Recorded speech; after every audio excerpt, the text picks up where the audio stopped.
we see all the strangest ways that people, try and update their trust themselves or give things to their family members. I always love the one that is really prominent around here is when people go around their house and put sticky notes on the back of, different assets or items in their home.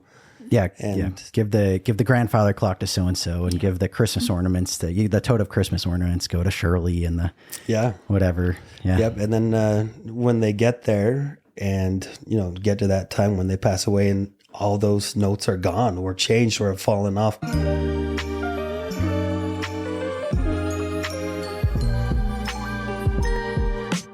Brandon Ducharme is an investment advisor representative of and offers investment advisory services through SCF Investment Advisors Incorporated, an SEC-registered investment advisor, 10150 Meanly Drive, first floor, San Diego, California, 92131, 800-955-2517, www.scfsecurities.com. SCF Investment Advisors Incorporated and Ducharme Wealth Management are separate entities. The information in this podcast is current at the time of recording. It is based upon sources and data believed to be accurate and reliable. The information, opinions, and forward-looking statements expressed herein are subject to change without notice. Moreover, all comments and opinions voiced herein are for informational and entertainment purposes only and are not intended to provide specific advice or recommendations and should not be interpreted as such. Further, the opinions expressed are Brandon Ducharme's and his guests and do not reflect the views and opinions of SCF Investment Advisors or any of its affiliates. Investing involves risk, including possible loss of principal. No strategy assures success or protects against loss. To determine what is appropriate for you, consult your financial professional. This information is not intended to be a substitute for specific individualized tax or legal advice. Ducharme Wealth Management and SCF Investment Advisors do not provide legal or tax advice. These services are provided by separate entities. The guest speakers featured in this podcast are not affiliated with SCF Investment Advisors, nor are they affiliated with Ducharme Wealth Management unless otherwise indicated.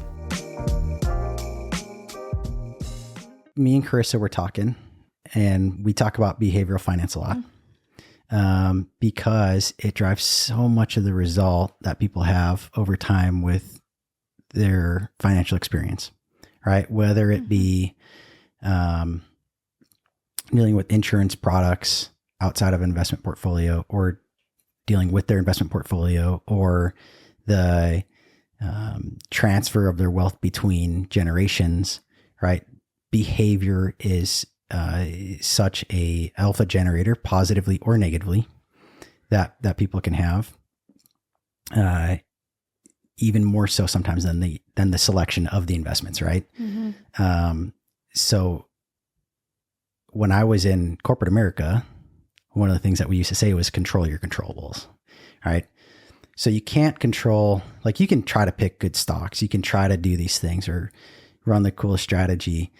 It's not controllable. You have to try to make mathematical decisions on those, but you can't control the outcome. You can, aim for a good outcome. You can put in the good risk metrics. You can look to design things the right way, but you can't really control anything. But what you can control is your own behavior, right? You can always control your own biases.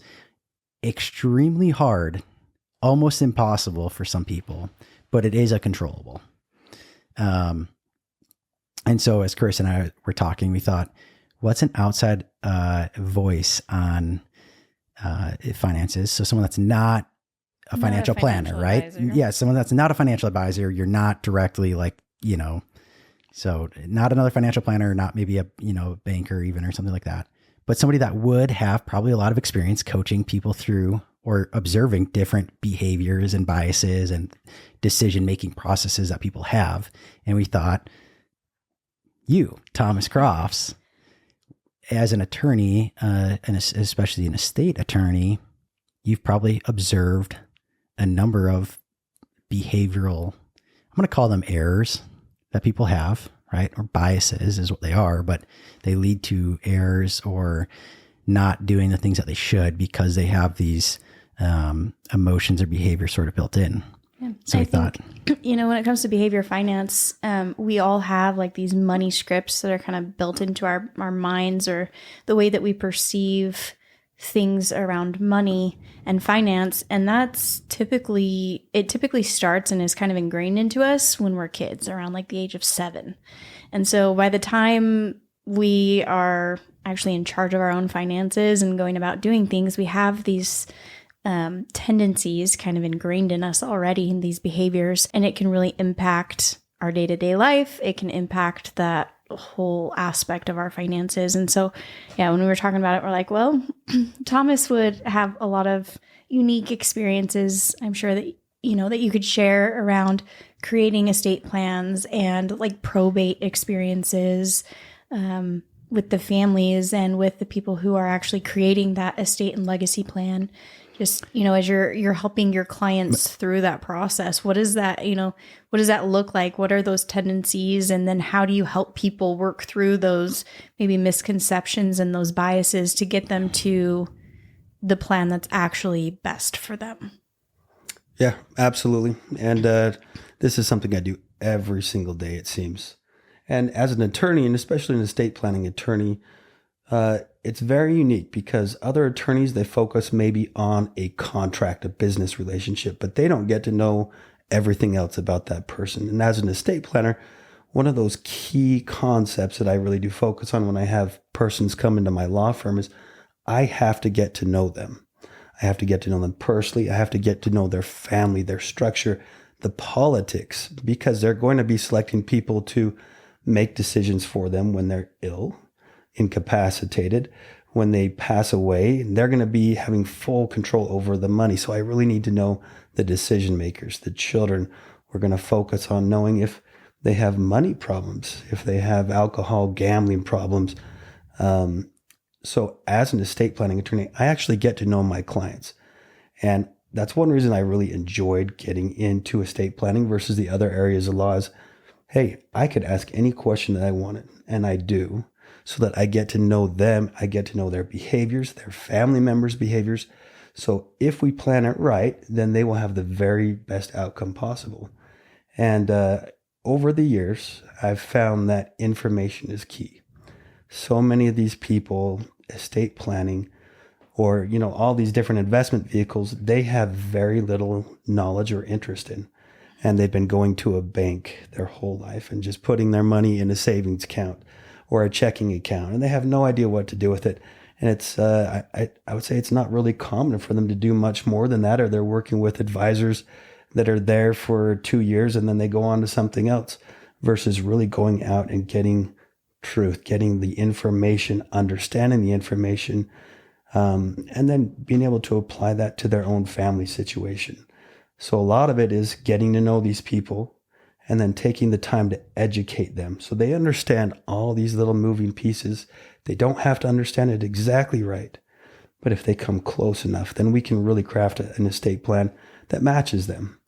And that goes exactly along with financial planning as well, because legal and financial, as much as we don't want to think about it, those two parts of life really do pair up. If I mess up your financial plan, you're not going to be happy about it. And I can do that legally. I really can. And if you mess up the estate plan by what you put their assets into, then that messes up everything I'm doing. So the estate planning, the legal side of life, and the financial side of life, they really do work well together. And so again, it's giving them the information, getting to know them, and then putting it all together in one spot. Yeah. What are some of the behavioral biases you start to observe when somebody does make it to your office, right? So very hard to observe all the behaviors that prevent people from getting to your office.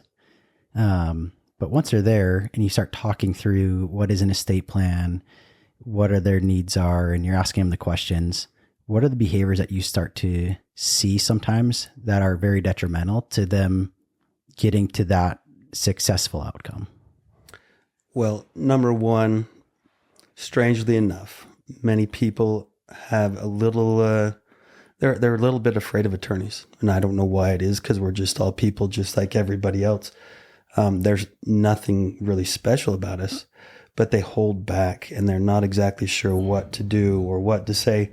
But in reality, when we're talking about estate planning, somebody needs to come in and if they open up as much as they can and they answer the questions as much as, as well as they can, then we can really develop that estate plan.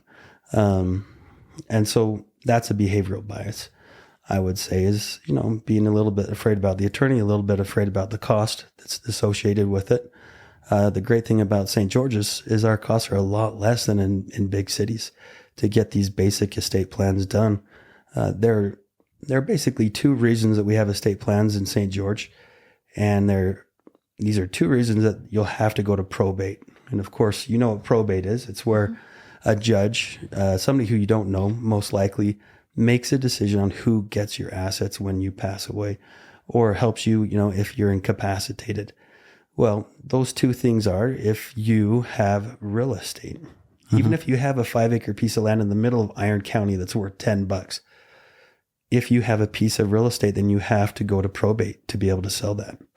The other thing is if you have an asset or asset total over $100,000 in your estate, then you're going to have to go to probate to be able to sell those assets and be able to distribute them. So, many people don't have any idea that we need an estate plan. And another behavioral thing is they just haven't looked into it. They have a lack of knowledge, and they believe that a will is enough. If I have a will, then a will is sufficient. But in reality, a will only put you into probate if you have real estate or if you have assets over $100,000. So, yeah. I've noticed a lot of times, and especially when I was working in the banking industry, is I would talk to them all the time and always make sure that they had a beneficiary listed on their accounts, because I saw so many times where there was just nobody listed, and I knew the problems that could create. And so I would bring up that conversation, and people would always just say, oh, well, I have a beneficiary listed in my will at home. And I'm like, okay, but that doesn't do what you think it does. And what people don't realize is everybody has an estate plan, whether they've gone to an attorney or not. If you do nothing, you're going to do the estate plan that the state has directed for you, right? Everyone has an estate plan. Yeah. It's your plan or the state's plan. Yeah. I like how you say that. That's it. And it's funny, you mentioned beneficiaries. And this is always kind of a joke that I tell my clients is, we've had these bank accounts and such for much of our life. Many of my clients are 75, 80 years old. They're really old. They've had these for 60 years. Many times they have no idea who is on their account as a beneficiary. I always use my example. I set up a U.S. bank account when I was 8 years old. And I didn't have any clue when I got into estate planning and did my own estate plan if I even had a beneficiary. So I went to U.S. Bank and I said, well, who is my beneficiary on this account that's 35 years old? And they brought out a little 3x5 card photocopy. And it had my little scribble on it of mom and dad. And that's what it said. Okay, so who were my beneficiaries? My parents, not my wife, not my children, but my parents. And, that's okay. But you have lots of consequences when you do not know who that beneficiary is. And we have some protections on it for, divorce and things like that. But if it's to somebody else that you don't want it to go to, then you're going to have some problems. I've seen a situation where it caused a tax issue. Mm-hmm. So even in an event where, let's add some extremes to this for visibility, right? Let's say something had happened to you and in that account you had $1 million, right? And now your parents, let's say you preceded your parents, and so they're still around. So, mom and dad, it all gets probated and everything goes fine. And everyone always says, well, my parents would do the right thing, or my brother would do the right thing, or my kids will do the right thing, and it goes to them, but they, they're going to give it back to your wife or your kids or whatever. And they're going to do the things that you would have wanted them to do with it because they kind of know that it was just by sort of accident that they had remained beneficiaries. Well, and I've seen a situation like this recently. You can do that, but now you're talking about a gift tax issue where are they paying the gift tax and are they paying it out of the funds you left behind? And now there's an unnecessary tax drag there. Or are they using up some of their lifetime exemption on gift tax? And if their estate is sizable right now, they might be dipping into something that they really need later on. And so there can be these unintended consequences, even in the events that everyone does, I'm going to use air quotes, does the right thing, right? Like that you would hope they would do. There's still the legal structure and how money flows and whose hands it touches along the way does have big impacts. And it just creates an issue for concern. So I think the one of the issues is saliency bias. Have you heard of saliency bias? I've heard of it, yeah. So it's just like, it's your tendency that if something's not in front of you. So in portfolios, people have this bias when they start to forget about the last thing, right? So like people, it's been long enough from 2008 that younger investors, they don't remember 2008. So they have the saliency bias. It's like, it's not going to happen to me. It's like, why are we even talking about a market crash? Markets don't crash. They just go up. It's like, hasn't happened recently. It's not going to happen. It's not near me. Right. Yeah. And so when you have people that have estates, they have these things where they need it. And all of a sudden they're going, but attorneys, and I don't really need it. I'm not going to die soon. I haven't died recently. I haven't been incapacitated any time in my life. What am I going to need an estate plan for? And so they just have this tendency to sort of push it off. Yeah. So I think being able to label that and say, whoa, hey, I'm having a cognitive bias here right now. I'm going to try to get past that. I think one of the ways that I've seen that people actually like recognize that bias is when their parents or a sibling passes or whatever, and they become the executor of that trust or the person who has to go to probate and go through this huge process. And then they realize, oh crap, like this really does happen. And then they want to make sure that nobody else, their beneficiaries, don't have to go through what they went through, because it is a long, drawn out process. It takes a lot of time, and it's just a lot when somebody is emotional already from experiencing a loss. So yeah, and we as persons who sometimes work around death, and it does happen, we see these things, and for us it's easy to make those questions or try and work with somebody who is a professional that has answers to these questions. Mm-hmm. But many people, they don't see that until they're affected by it, by a parent passing away. And so, typical families, years ago were, about 4 kids. And usually about, one of those children serves as an executor or a trustee. The other 3 kids have no idea. They have no experience with it. But that one child who has had to go through and be an executor, trustee, or personal representative, they are actively going and getting their estate plans done.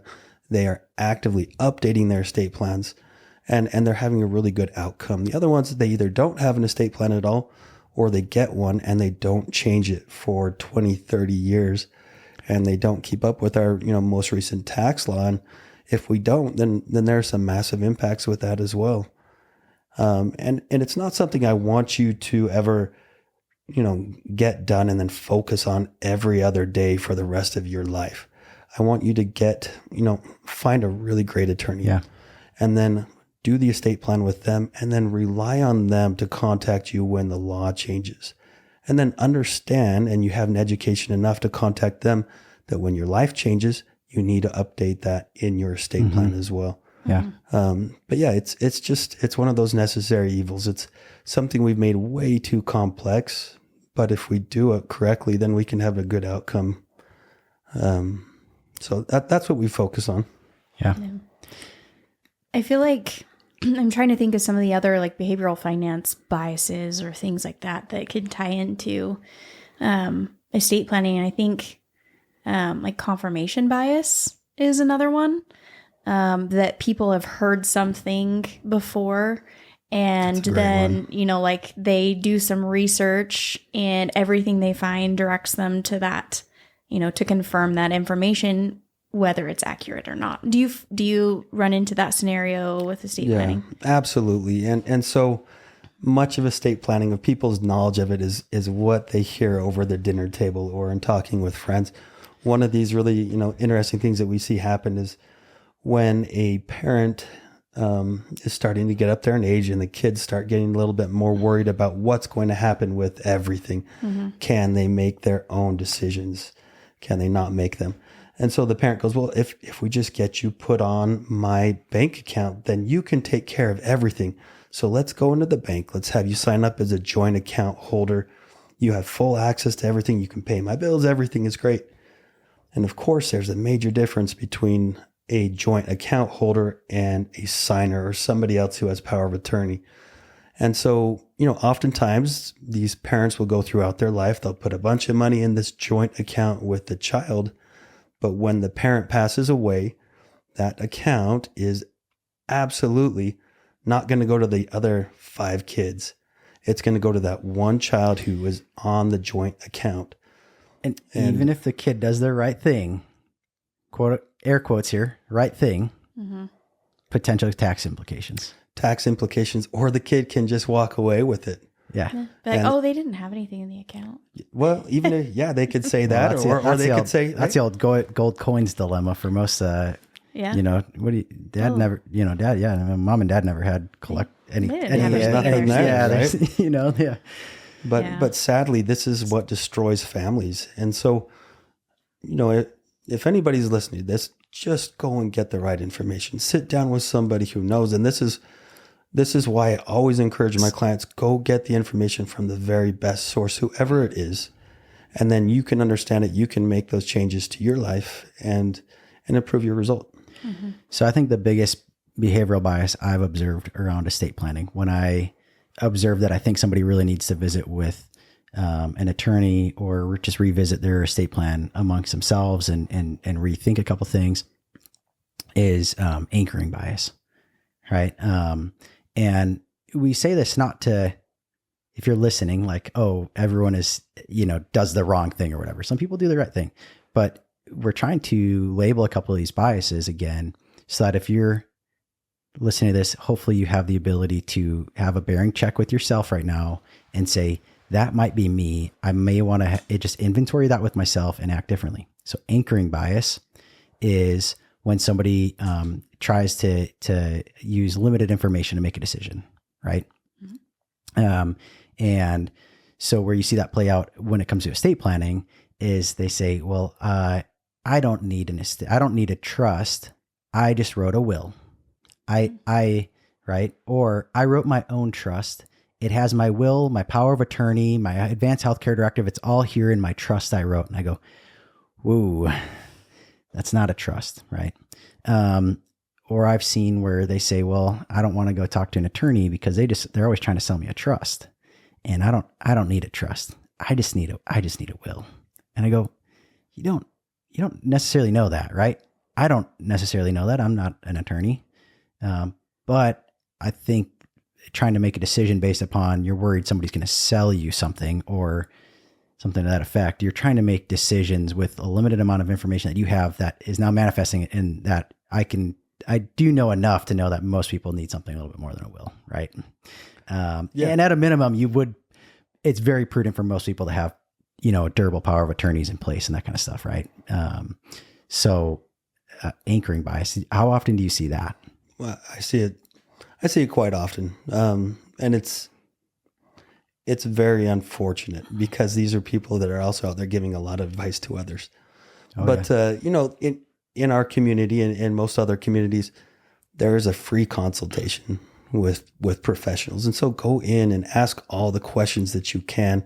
And these persons that you're dealing with will give you the answers. And then you can make that choice. Do I want to work with them? Do I have the money to, do what they're doing? Or should I go see somebody else? But the fact is this is the way that our system was set up. We all need these things. You were talking about a durable power of attorney. We also will lump the healthcare directive in there. Those two documents during incapacity are some of the most wealth preserving things that you could do in your life. A durable power of attorney. I bring up a client that I've had in the past, and they're deceased, and so I can talk about it. I don't think anybody knows who they are, but they were sending a massive amount of money, almost $100,000, to somebody in a different country, and every week they would send this amount at a bank, and the spouse found out. And the spouse, of course, freaked out and said, well, what is this going on? Well, that spouse had started to have some dementia, Alzheimer's, and was just being taken advantage of by people. And so we quickly tried to figure this out. What was this group they were sending it to? And then we went into their bank. We said, hey, they have to be removed off. They were taking over as a power of attorney. The next week they went and they sent another amount out again. But this time, who was the one on the hook for that amount that was sent out? The bank. It was the bank. And so while we couldn't get back some of that initial amount, we were able to preserve their wealth, preserve the money for that spouse. And that was huge. And then the other idea with the Advanced Healthcare Directive is that hospitals are great. The healthcare profession, it's great. It saves our lives. It makes our lives better, but they're still businesses. And so, oftentimes they'll keep you alive, even if your quality of life is not going to be great. And so having that person that can step in and make decisions for you is extremely important. It's a simple document. It doesn't take much money at all, or it's free at the hospitals sometimes. Just get those things done. They will help preserve your wealth. Well, I think even the fact of just being able to say what you want to have happen and make your wishes known and then have that carried out, that's huge for your peace of mind for when those types of situations happen. Yeah. When you're incapacitated, there's a decent chance that you're going to enter into a conservatorship at some point. And so again, it goes back to everyone's got a plan. It's your plan or the state's plan. Mm-hmm. So do you want to appoint the person ahead of time that's going to make the decisions? Or do you want a judge you may or may not know appointing someone that's applying to help you that in deep down in their heart may or may not have the best of intentions for you, right? Yeah. Maybe even just like, maybe they have good intentions, but maybe they just have very different perspectives of, great point. Like maybe they want something completely different for themselves, but they're going to push that idea onto you because that's what they would want for themselves, but that's not necessarily what you want. And so I think having these plans written out can really help you to have that peace of mind going forward, knowing that, okay, not only do I know what I want, but the people in my life who are going to be making these decisions for me now also know what I want, so that can be carried out accurately. Mm-hmm. Yeah, absolutely. And you have to set that up correctly. And I bring up another example where people, they think they're doing it right, and they go and they set it up and they appoint two of their children to make a decision. When do we pull the plug? When do we not pull the plug?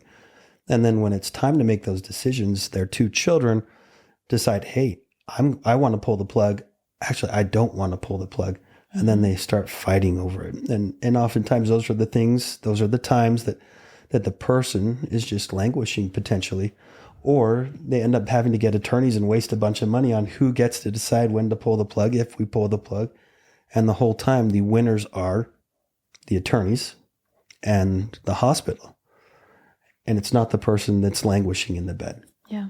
And so having these documents and just having them well thought out and just having a rudimentary understanding, it's really important. Yeah, I agree.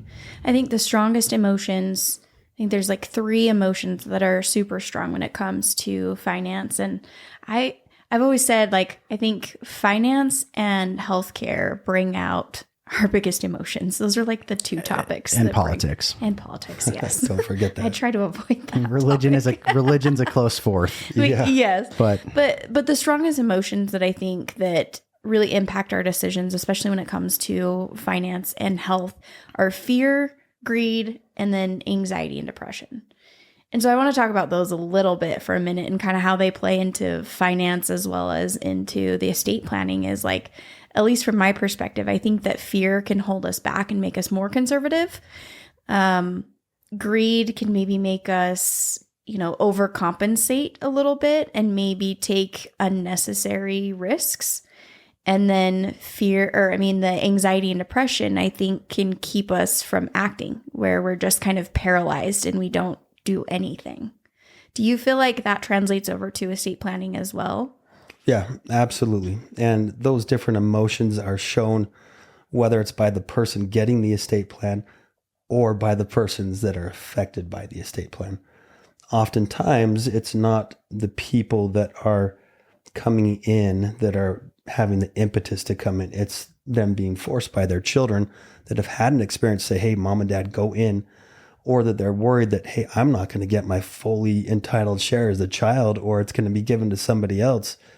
And so absolutely those emotions all come in to estate planning and into financial planning. And as an estate planner, the financial planning goes hand in hand. Mm-hmm. And so being able to understand all those different emotions and all the different parties that are going to be involved and how they all affect each other is important. And that's also why I like to work with financial planners and be on the same page with them, because legally and financially, we're able to take a step back from all of these emotions that our clients are being affected by and say, okay, from a very objective, consistent perspective, how do we help them the most? And then we give them the best advice. We tell them why.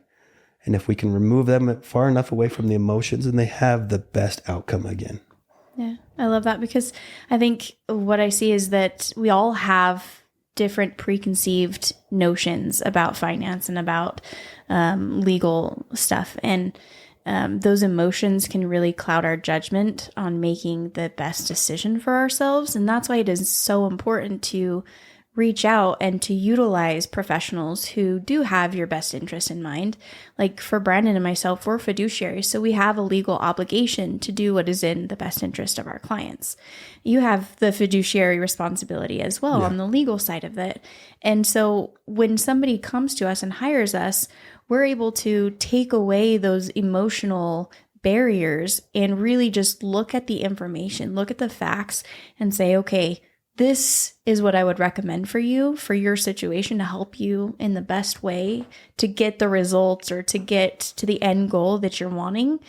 And yes, you may be feeling this, or you may have seen this in the past, but here's the steps that we can take. Here's how we can move forward to help you get where you want to be. Yeah. And to be very honest, the very best planners that I've worked with are the ones, again, who get to know the client, understand all the different moving pieces, apply their knowledge, and then explain it to the client. When the client has a firm understanding of what they're doing, whether it's financially or legally, then they have a much better experience, and they'll stay clients forever. Well, they have a higher likelihood of staying the course on whatever the plan is. Absolutely. And I think they understand the value behind what they're doing better when they understand it. Yep.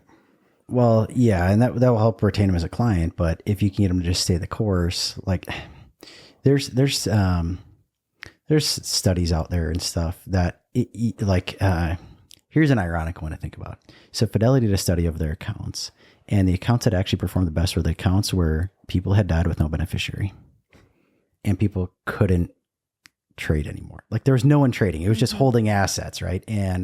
And so it didn't really matter necessarily like what somebody picked or what they invested in, because they made a decision and then were sort of forced to, in this case, stick to it for a very long extended period of time. They did quite well, right? So a lot of times there's these behavioral tendencies we have to just pop up and make changes and decisions. And a lot of times it's because we just don't really feel, and clients don't feel comfortable with like what their current plan is, because they don't know what it is enough, right? So they get like squirrely, if you will, right? And that's where good advisors can help remind people. And what's really interesting is that's where advisors, we have this unique job where we have to come and look at all the facts. And then we have to say, okay, well, based on a spreadsheet in math, here's like the most optimal.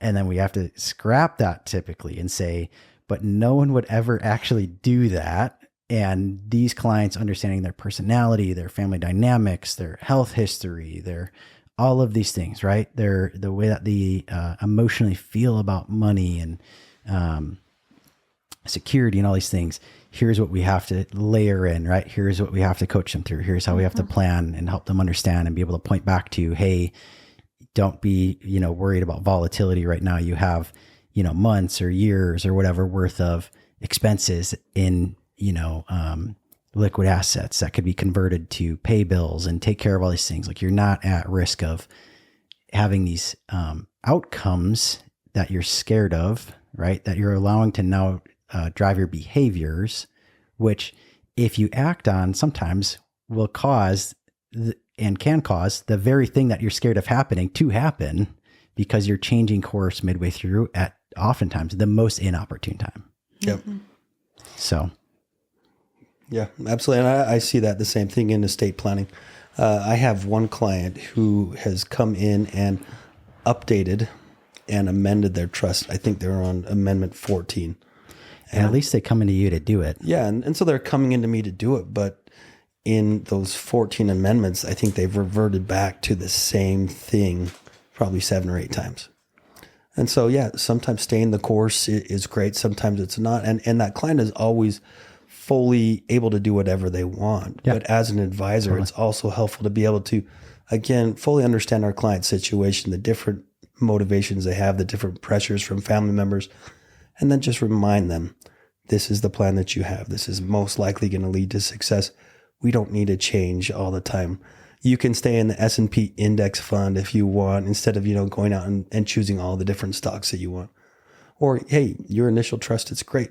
Sometimes things happen in your life. It's okay. Let it boil and see what happens with it. You don't need to call me the next day after you had a fight with your child and take them out of your trust. It's okay. And so, we as advisors, we do have the ability to help people, again, have a better outcome by just explaining, their situation to them from an outside, objective perspective. Is it fair of me to say that's what's worse than calling you, though, to say, hey, I want to do amendment 15, is if they wrote on a sticky note, take so-and-so out of the trust and stick it on there and put it back in. Yeah. And we get all those things. We see all the strangest ways that people, try and update their trust themselves or give things to their family members. I always love the one that is really prominent around here is when people go around their house and put sticky notes on the back of, different assets or items in their home. Yeah. Give the grandfather clock to so-and-so and give the Christmas ornaments the tote of Christmas ornaments go to Shirley and the whatever. Yeah. Yep. And then, when they get there and, get to that time when they pass away and all those notes are gone or changed or have fallen off. And then it leaves, that trustee or whoever it is with a bigger job, or somebody's gone in and swapped the names on them. So it's really problematic. And, it's really as advisors, we have to work with our clients. We have to understand our clients. I like the idea of having those personal relationships. I don't really enjoy the idea of being so difficult to reach that they have no idea who I am. I don't know who they are. They're just a name to me. Sure. And so having a smaller practice where I get to know them and have more of a relationship has been really beneficial. I think it helps to set the right expectations and then to confirm those expectations throughout the process. With the estate planning, like, okay, this was what you wanted, so this is why we did it this way, so that we can, have this ultimate end goal. And same thing like with financial planning, we're looking at that and saying, okay, the thing that is most important to you was, to not see so much loss in your portfolio. So we're also not going to be able to see as much gain. Or, we have to adjust and customize the plan according to what is the most important, because there's going to be competing factors. There's going to be some things that you can't have everything that you want, right?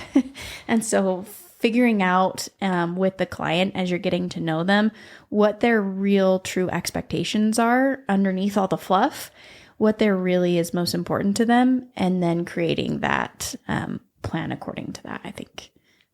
Absolutely. And again, it goes back to just getting to know them, and people come in with their preconceived notions of what they need. Oftentimes they'll have people watching all these things on YouTube or TikTok, and they come in and they say, I want to do an asset protection trust in the state of South Dakota. And I know it's really expensive, but I have $150,000 in assets and I don't have a home, but can you draft this for me? And I think, well, I can. And I could charge you a lot of money to do that. But in reality, do you need that? And so again, you need to find the right person who actually does want to spend the time to get to know you. And when they do and you feel comfortable with them, then again, that's what we're looking for, is the best outcome. Yeah. The juice has to be worth the squeeze. On those TikTok videos, I got it. First off, the IRS came out with a publication that they literally said, don't take your tax advice from TikTok. That's how bad it's gotten. The IRS literally came out with a memorandum that said it. And then the second thing is I've seen some of the most egregious advice on TikTok around finances that every day it seems, and I don't even get on TikTok. People send me stuff and I get like the Facebook reels and stuff and YouTube shorts. And every day I'm like, oh, people actually say this and people actually listen. It is so bad. But I think one of the most disastrous places that you could really go wrong, like if you get involved with a bad investment, you'll lose a portion of your money, right? You can lose what you invested. Mm-hmm. You get involved with a bad estate plan, you may inadvertently sign over everything you own. Yeah. Really quick without recourse. So, people will come up to me, in the community here locally, and they'll say, hey, we're thinking of getting this irrevocable, trust set up for taxes because we don't want to pay taxes anymore. You know, it's too much. And so we're going to do an irrevocable trust. What do you think? And I go, okay, let's put the tax code on hold for just a second. Are you okay giving away all your stuff to someone else? Everything you own, and you want somebody else to control it? You have no say? And they go, well, no. And I go, well, what do you think irrevocable means? You give it away and you can't take it back. Yeah. Once you put it in that, you can't like change it. And I have seen it play out where somebody put their assets in an irrevocable trust and the trust decided, we're going to sell your home. Tell your family to go move somewhere else. Yeah, it's really quite interesting. One of my very good friends here in town is an accountant, and he and I do a lot of work together. And to hear these different tax strategies or estate planning strategies, and then actually see them play out, to actually see the government's response and the court's response to all these different ideas, it's very unfortunate. And we have a lot of persons that will step up, not so much here in Utah, but in other states. They come out and they say, well, I'm a professional. I do these things. I know about all these things. We can do all these different strategies and just hide your money, when in reality, we can't. You know what? The tax man cometh no matter what. You're going to sleep so much better if you do it correctly, instead of paying these persons who are not an attorney, who are not a financial advisor, who don't have any licenses. They're usually fly by night with this, concocted scheme that they learned on TikTok. It just doesn't go well, except you lose a lot of money. Yeah. And you potentially put all of your assets at risk. We just had one, and there's nothing we can do. And by the time that those results or consequences come from that bad advice, those people that gave them the advice is gone, right? Yeah. They're nowhere to be found. They're gone with their $5,000-$6,000, and they Dude, sometimes it's more than that. Sometimes $30,000-$40,000. Yeah, but they bulletproofed your assets and no, they bulletproofed their assets on the way out of town with your money. That's what they did. But in the words of Professor Richards down at Utah Tech, my beloved tax professor down there, said tax avoidance is a good CPA's job. Tax evasion is a real problem. Yeah. And it's not to say that there are not ways to do things. And, right. And it's using the correct professional, but most of us don't need all that. And it brings a whole bunch of complexity into your life. It takes a lot of control out of your pocket and gives it to somebody else, which is what we don't want. But again, it's going to the right spot to get the right information. And go to more than one person if you have to. Yeah, sure. Well, we appreciate you taking your time today. It's always a joy to get an attorney's time. It's not cheap usually. No, so that you gave some of your time to come down and have a conversation. Hopefully people get a couple pieces out of this. I think all the behavioral things we talked about apply to not just estate planning, but to investing, financial planning, probably managing a lot of things within your life and finances. So hopefully people found some value in it. And if they want to pursue a more in-depth conversation for estate planning, Thomas, where's the best place they can find you? Yeah. So my law firm is St. George Estate Law. We are on St. George Boulevard in 100 East in the top of the Golden West Credit Union building. Boom. Awesome. Easy to find. Yeah. All right. Hey, thanks, Thomas. Yeah, thank you. Thank you for having me.